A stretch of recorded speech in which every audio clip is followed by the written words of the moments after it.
My name is Ben Fox. I'm just gonna go right into it. The Greek philosopher Plato's allegory of the cave, from his book The Republic, serves as an attempt to discuss reality. In the allegory, a few prisoners are locked within a cave, bound in chains so that they may look at only one wall for their entire lives. A fire brightly burns on an elevated platform behind them, and other people, known for these purposes as puppeteers, move different objects in front of the flames, casting shadows which represent the world outside on the wall. Since the prisoners experience only this reality for the entirety of their existences, they believe it to be the only thing that life has to offer. They believe the shadows are the real world and that there is nothing aside from their imprisonment, which they don't even find oppressive as they know nothing else. When one of the prisoners breaks free and ventures out into the real world, the glorious light of the sun is nearly blinding. But his eyes soon adjust and he regains his sight, witnessing the wonders that abundantly flock in front of his face. Plato's allegory continues on and becomes quite depressing, but now I want you to stick with me as I analyze it in relation to high school. We, as the Steward class of 2015, were not in any way prisoners, but this school can be considered our cave. However, instead of being dark and oppressive, it enclosed, shielded, and protected us. It gave to us small, intimate classes where we had freedom to think, to argue, to move about, and look in whatever direction we wanted without any chains, metaphorical walls, or looming shadows.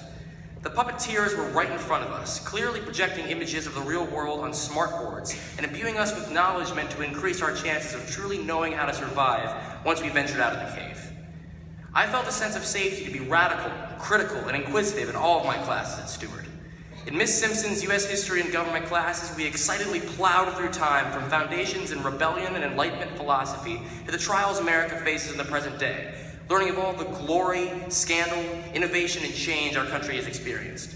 In our third period class for the past 2 years, I learned and grew as a person with the help of our discussion-based classes that allowed me to express my own developing opinions and compare them with those of my peers. Some things were said about President Reagan that I must not speak of here, and I'm almost certain everyone in my class is in favor of removing President Andrew Jackson from the $20 bill. The point here is, who we are and how we feel truly matters to our puppeteers. I probably learned as much useful trivia and worldly information as biology in Mr. Hobbs' classes.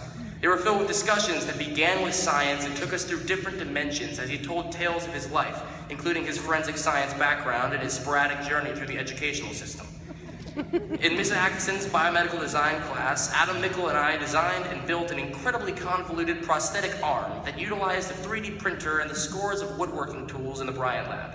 In that area of our campus, there are also bluebird houses, nature trails, and 2 ponds that Mrs. Greenlee helped me observe scientifically in environmental science class.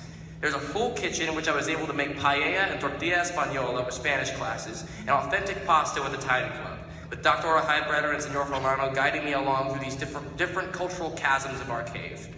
We learned of architecture and the history of design with Mr. Chapman in Innovation Studies. Jackson Henry and I made a 20-minute action thriller comedy movie about mutated beans, paralleling Henry David Thoreau's Walden in Miss Defiance class.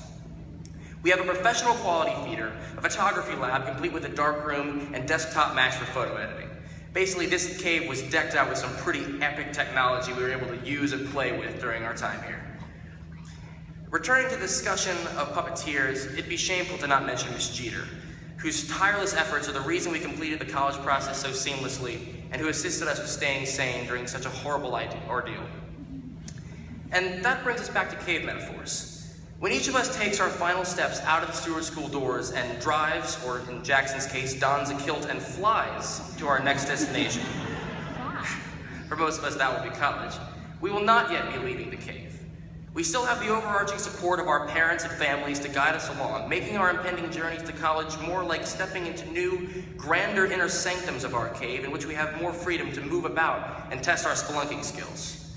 The metaphorical sun is shining right in our faces, and we are so close to experiencing the real world, but we have a few more years of watching puppeteers and learning how to project our own shadows on whatever walls are in front of us. We will always remember the years we have dedicated to the Steward School, all that it has given to us. And next year, when we begin our ascent into the intimidating worlds of professionalism and independence, the memories of our cave will shine quite brightly. Thank you.